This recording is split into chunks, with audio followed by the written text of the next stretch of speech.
नमस्कार। आमे CLF cutoff entry करुछु जेउठारु आमे 21 पर्यंत प्रवेश करिछु। आमे एबे दायित्व ट्याबरे अछु। आसंतु लायबिलिटी उपरे क्लिक करिबा। प्रथमे आपण एठारे एडभांस विकल्प गुड़िक पाइबे। प्रतिष्ठान निर्माण पांठी एसआरएलएम रु अग्रिम, अन्यान्य अग्रिम, तालीम एवं दक्षता निर्माण पांठी एसआरएलएम रु अग्रिम। जदि आपण एसआरएलएम रु कोनोसी अग्रिम पाइछंती तेबे एहा आमर दायित्व हेबो। जदि आपणंकु क्याडरकु देय देबाकु पड़े तेबे ताहा आमर दायित्व हेबो। तेणु मु आपणंकु एहा दायित्वरे देखाउछि। सीडीओ बाध्यतामूलक संचय जमा एवं स्वेच्छाकृत संचय द्वारा निवेश। एठारे जहा बाध्यतामूलक संचय किंबा स्वेच्छाकृत संचय एहा एसएचजी गुड़िक पक्षरु हेउ किंबा व्यय पक्षरु एहा आमर दायित्व। तेणु आमे एठारे बाध्यतामूलक संचय प्रवेश करुछु। आमर समस्त वीएसओ सीएलएफ रे बाध्यतामूलक संचय प्रदान करंती।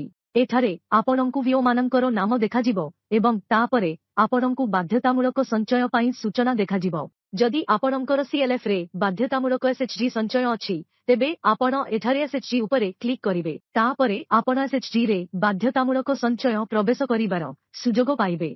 तुमे थरे क्लिक कर। मु क्लिक करी तुमकु देखाइबी। एठारे आपण व्यय मानकर तालिका पाइबे। आपण जेकोनोसी गोटिए व्यय उपरे क्लिक करिवे। एठारे आपण एसएचजी रो नाम पाइबे। आमे पुणी व्यय करिवु। एठारे आपणंकु सेव एंट्री करिबाकु पड़िबो एवं तळे थिबा सेव बटन उपरे क्लिक करिबाकु पड़िबो। आसंतु व्यय को फेरी जिबा। एबे आपण प्रत्येक वीएसओ द्वारा संचित परिमाण अनुसारे बाध्यतामूलक संचयर परिमाण प्रवेश करि पारिबे। एवं तळे थिबा सेव बटन उपरे क्लिक करंतु। तळे सेव बटन दिया जाइछि।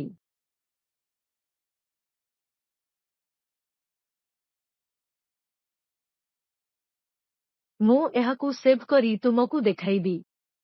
एहिपरि भाबरे बाध्यतामूलक संचयर प्रवेश कराजिबो एवं आपण तळे थिबा सारांश मध्य देखि पारिबे। आमे बाध्यतामूलक संचय भाबरे 2 जण वीएसओंको ठारू 10,000 टंका नेइछु।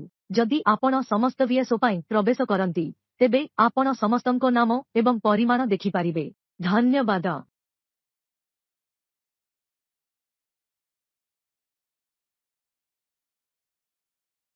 देखिबा पाई धन्यवाद।